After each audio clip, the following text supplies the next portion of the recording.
Hi guys, welcome back to Coffee and a Good Book. I'm Miss Coffee, and today we're going to read our first chapter book. We're going to read Junie B. Jones is a Beauty Shop Guy. This is by Barbara Park, and the Junie B. Jones series was my favorite series as a kid, so I wanted to kind of throw back to that and let you guys listen to some stories.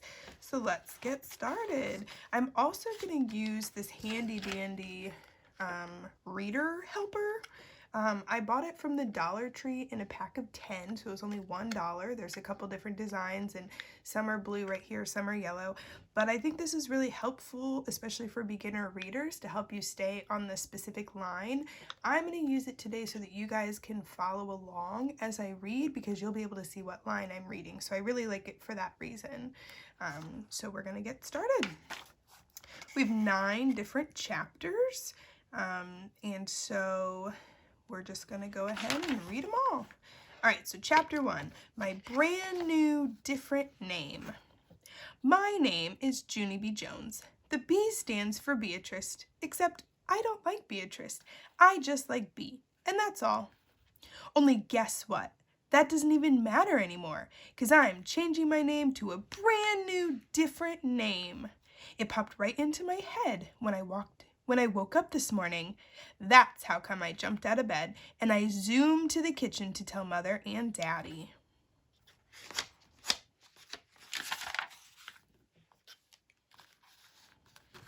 They were sitting at the breakfast table. People, guess what? Guess what? I'm changing my name to a brand new, different name, and it's the loveliest name I've ever heard of. Mother was feeding my baby brother named Ollie. Daddy was reading his paper. They did not pay attention to me. I climbed up on my chair and shouted my new name real loud. Pinky Gladys Gutzman! My name is Pinky Gladys Gutzman! Just then, Daddy looked at me over the top of his paper, 'cause now he was paying attention. Excuse me, could you run that by me one more time? He asked. Your new name is Pinky Gladys. What?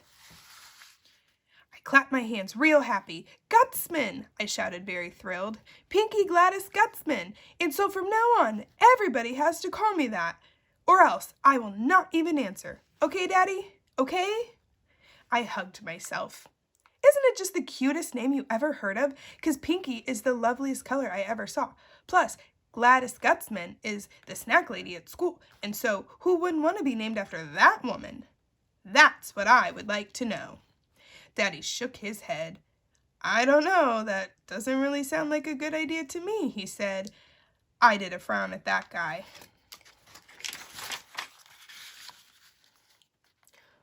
Why, Daddy? How come? How come it doesn't sound good? Well, for one thing, it's much too long, he said. No one will be able to remember a name as long as that one. I tapped on my chin. I said. Then, all of a sudden, my whole face got happy. Hey, I got it. I got the answer. After that, I zoomed to my room, and I got some paper, and I zoomed right back again. A name tag. We will make a name tag, I said. That way, people can read my new name, and they won't even have to remember it. I gave the paper to Mother. Write it down, write it down. Write my new name on that paper.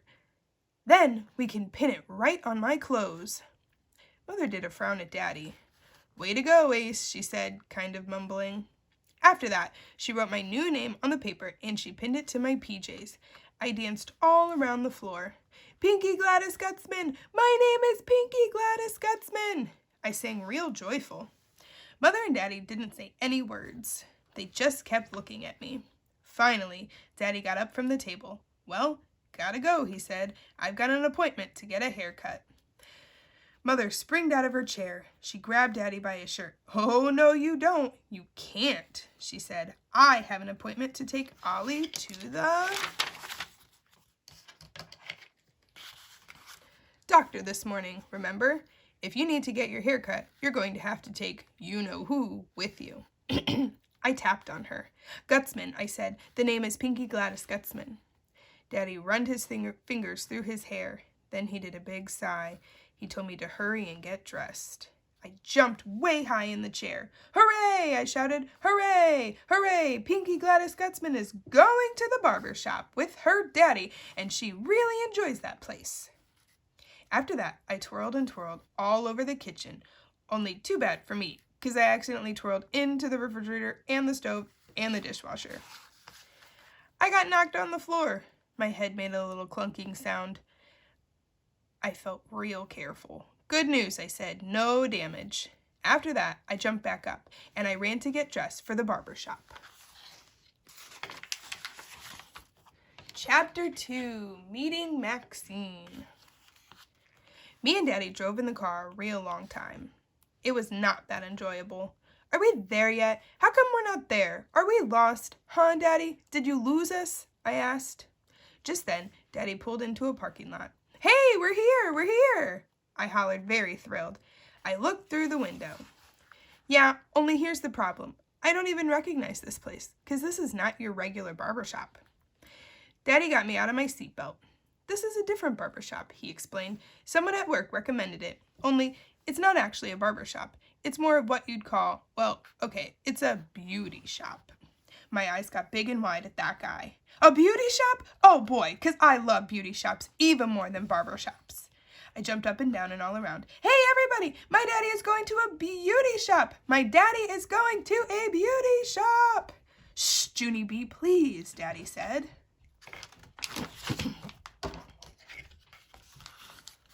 You have to be on your best behavior in this place.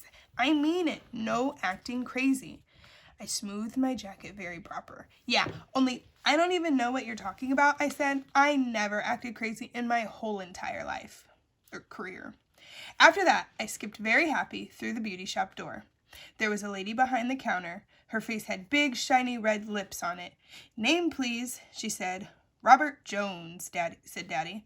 I stood on my tippy toes. Yeah, only he has other names too, I told her, 'cause some people call him Bob, and some people call him Bobby. Plus, today, my mother called him Ace. The lady looked over at the counter at me. And what's your name, she asked. I quickly took off my jacket and showed her my name tag. Pinky, I said. My name is Pinky Gladys Gutzman, 'cause I just thought of that cute name this morning, and it is adorable, I think.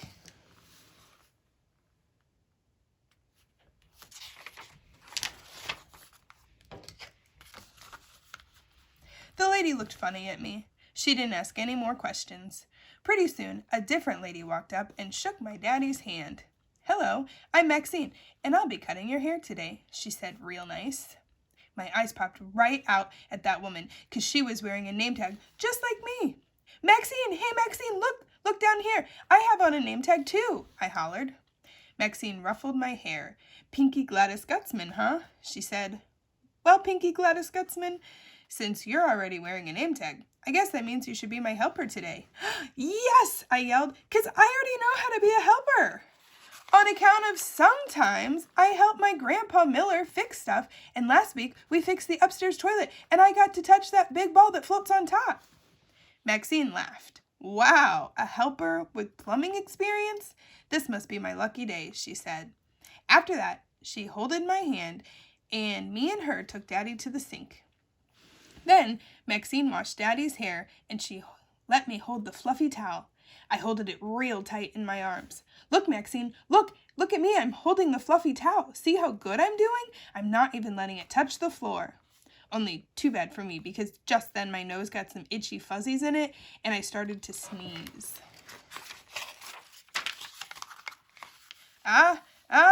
Achoo!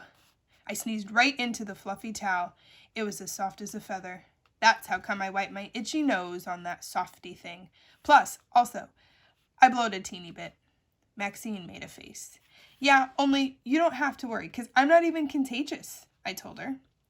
Then I gave her the fluffy towel to dry Daddy's hair, but Maxine said, no thank you, and she dried Daddy's hair with a different fluffy towel.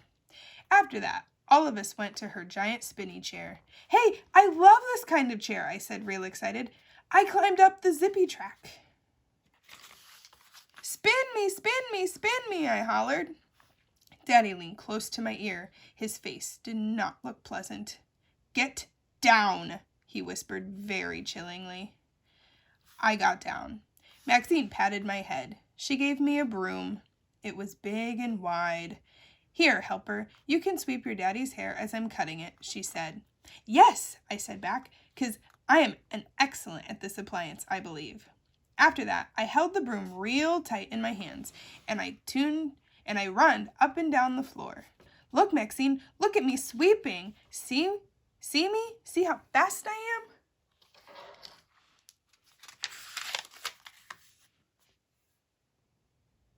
That might help you see a little better.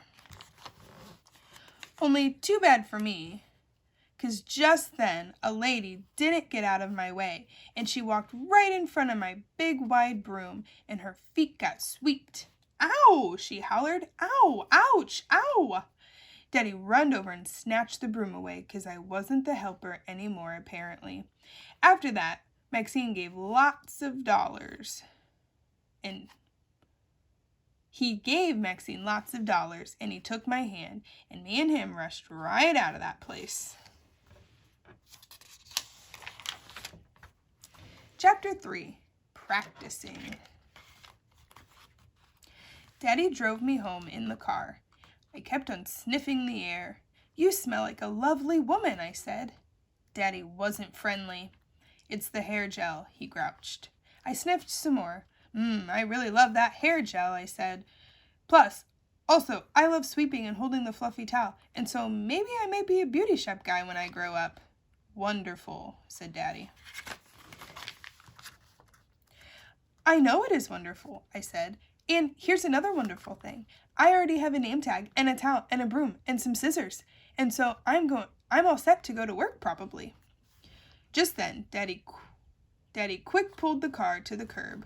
No, Junie B, no, you're not all set to go to work, he said. You do not just pick up some scissors and start cutting your hair. Do you understand? Working in a beauty shop takes years and years of practice. Yeah, only I already know that, I said. I already know it takes years and years of practice. Years and years and years, said Daddy. I did a huffy breath at him. I already know that. I told you, I said again. After that, I leaned back in my seat and thinked about the years and years of practice. Finally, I did a big sigh. I would have to get started right away. Daddy pulled the car into our driveway. I runned inside my house, zippity quick. I'm home, I hollered. I'm home from the beauty shop. Mother runned out of baby Ollie's room. Shh, I just put your brother down for a nap, she said. I stood there for a minute, 'cause that woman just gave me a sneaky idea, that's why. I did a fake yawn. I need a nap too, I think, I said, 'cause that beauty shop got me all tired out. I walked to my bedroom. Well, nighty-night, don't let the bed bugs fight, I said. Mother followed me. Her face looked suspicious. Suspicious is the grown-up word for, I think maybe you might be fibbing. Whoa, whoa, whoa. Hold on there a second, said Mother. I thought you hated naps.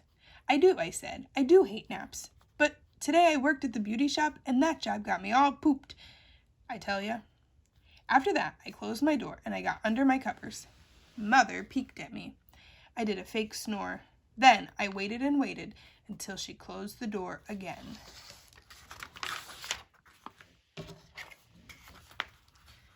I stayed in bed till I was safe. Then, finally, I tippy-toed to my desk, and I opened the top drawer real quiet. I searched my hands all around that thing. Then, all of a sudden, my heart got very pumpy, 'cause my hands felt whatever they were looking for. And their name is my bestest shiny scissors. Chapter 4, Snipping, Snipping, Snipping. I opened and closed my shiny scissors real fast. Now I can start my years and years of practice, I whispered, very thrilled. I skipped to my bed where my stuffed animals sit, 'cause I needed volunteers, of course.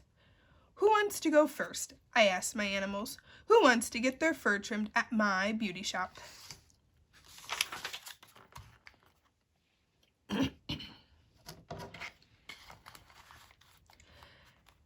My bestest elephant named Philip Johnny Bob raised his foot.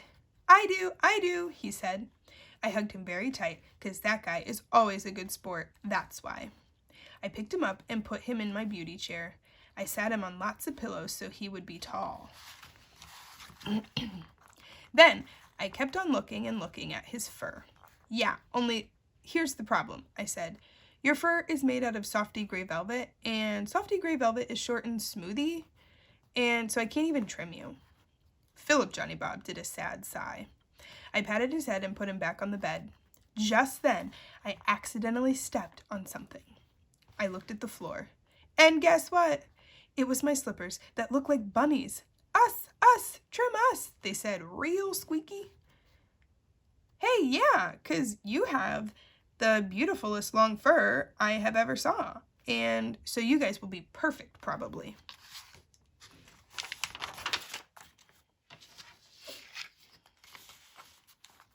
I quick picked them up and put them in my beauty chair. After that, I skipped all around them, and I snipped their long white fur. I singed a very lovely song. It's called Snipping, Snipping, Snipping Their Long White Fur. It was the funniest fun I had ever had. After I got done, I holded them up to the mirror so they could see themselves. They did not smile. We're baldies, they said real soft. I did a big breath at those guys. Yeah, only I already knew you were baldies. That is not my fault, 'cause you kept on wiggling when I was trimming you, I said. I petted their heads very nice. Don't worry, I whispered.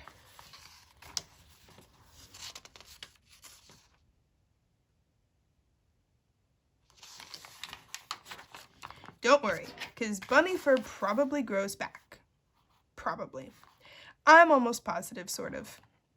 Then I hugged them real gentle, and I throwed them under my bed, 'cause I did not want Mother and Daddy to see them, that's why. After that, I got in bed and did a sigh. This job was going to take more practice than I thought. Chapter 5, Teddy and Tickle. My bunny slippers didn't grow their fur back. I peeked at them the whole entire weekend, only no fur growed at all, not even a teensy fuzzy. On Monday at school, I didn't feel like playing at recess. My bestest friend named Grace put her arm around me. What's wrong, Junie B? She said. How come you don't want to play today?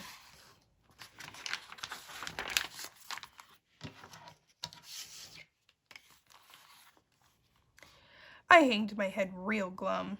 'Cause bunny fur doesn't grow back, that's why, I said. Only, who knew? And so now I can't be barbershop guy when I grow up, probably, and that was my hopes and dreams. That Grace's eyes got big and wide at me. Hey, me too, she said.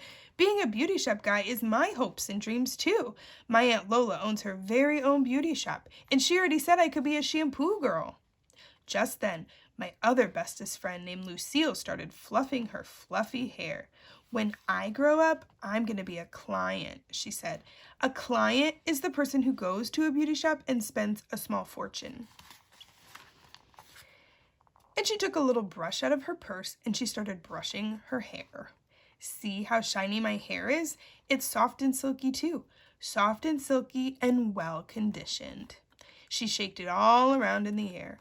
A woman's hair is her crowning glory, she said. Want to feel it, huh? Do you?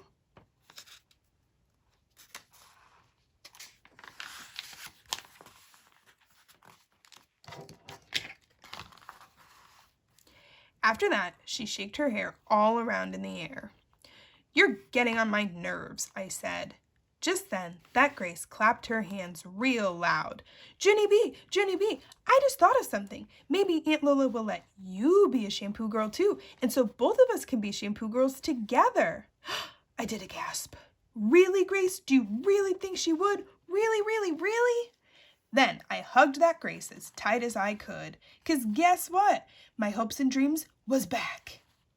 After I got home from school, I run to my room speedy quick. I grabbed my fuzzy teddy off my bed and zoomed to the bathroom. My grandma, Helen Miller, shouted hello at me, and she was in the nursery with my baby brother named Ollie. Hello to you too, I shouted back. Only here's an important message, 'cause right now I am shutting the bathroom door on account of that is called privacy, madam. After that, I locked the door real secret, and I filled the sink with water. Then I dunked Teddy up and down, and I put shampoo on that guy. I singed a happy song. It was called Dunking Teddy Up and Down and Putting Shampoo on That Guy. Only too bad for me, 'cause pretty soon Teddy's head got soaky wet with water, and he couldn't hold it up. Up that good. It flopped all around his neck. I stood him up in the sink. He was a giant sog ball. I felt sickish inside my stomach. That's how come I wrapped him in a towel, and I hurried up back to my room. After that, I patted his sog ball head real gentle, and I throwed him under the bed with my slippers. I hanged my head real gloomy. Darn it, I said. I am not a good shampoo girl either, and so now I can never work at Aunt Lola's with Grace, probably. Just then, my dog named Tickle scratched at my door. Go away, Tickle, I said. I'm not in the playing mood. But he kept on scratching and scratching. I opened my door a teeny crack. I said to go away. Don't you even understand language?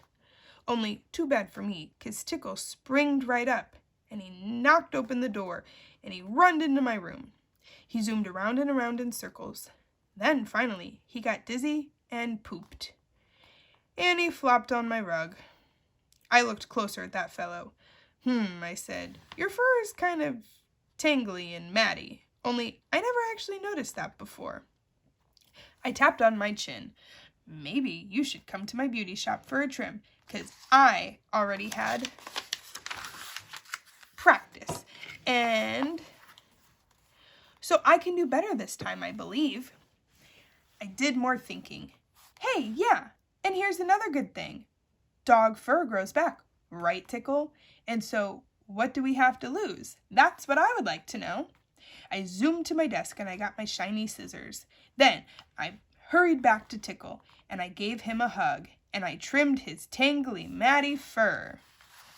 And the next chapter is Chapter 6, The Trouble with Tickle. But we're going to read that on a different day, so be sure to join me again so we can continue reading our hilarious tale of Junie B. Jones as a beauty shop guy. As always, I hope you enjoyed the first half of this book. I hope you get some great rest so that you're ready to learn tomorrow, and I will see you next time.